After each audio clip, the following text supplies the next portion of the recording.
I've done a lot of weddings in my day. I've been in ministry 34 years, and I'm sorry I didn't keep a meticulous count. Some preachers do.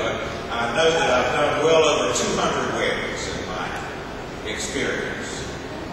Weddings, bring out both the best and the worst in people. I've seen lots of different experiences at weddings. I've done a wedding on a sand dune in Surf City, New Jersey, with our feet twinkling in the sand. I've done a wedding on top of a mountain out in Sedona, Arizona, for friends. Did a wedding under an oak tree in a trailer park in Hillsborough, North Carolina. I've done lots of different weddings. Been in a number of different weddings where the bride broke out and cried.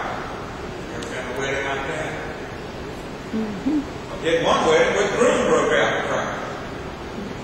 Turned to him, I said, "Do you take this woman?" We had to stop, wait for us, kind of settle down.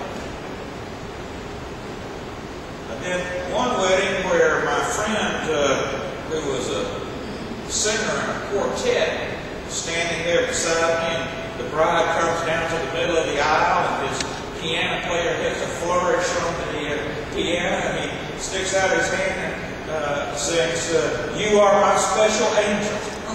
And she came down the aisle. Wasn't a dry eye in the place. Weddings are special times, aren't they? A lot of memories of weddings.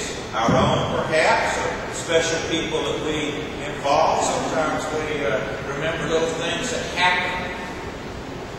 A kind of pressure-packed experiences. You want everything to go just right. But Jesus tells a story about a big wedding in his day.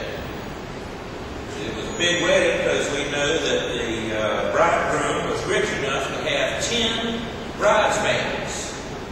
And he was going to come back to the house after he had been out doing different things and make his grand entrance. There were going to be 5 bridesmaids on one side and 5 on the other, and they were all going to be holding their little lamps as he made his grand entrance. This whole thing had been thought out. Well, he was delayed. That sometimes happens.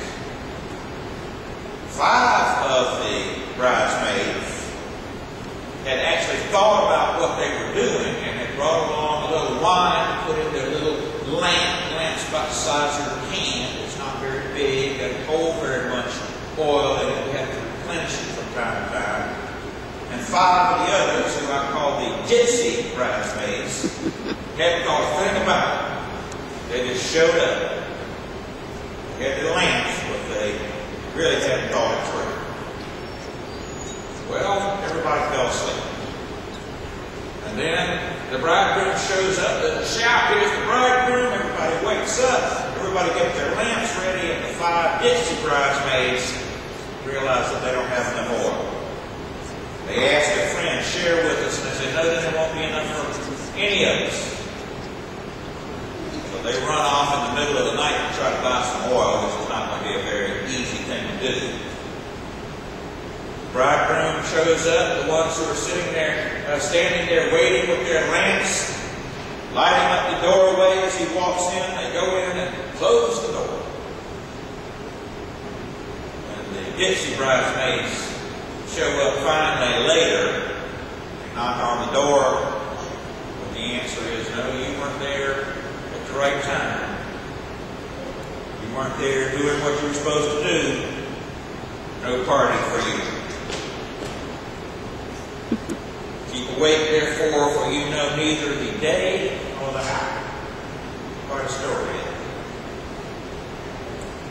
Jesus told that story to reinforce that we need to be prepared. The entire 25th chapter of the book of Matthew is Jesus looking ahead to the time when he will go to the city and confront the principalities and powers there. And he's saying to his followers, you need to get ready, you need to be prepared, things are going to change.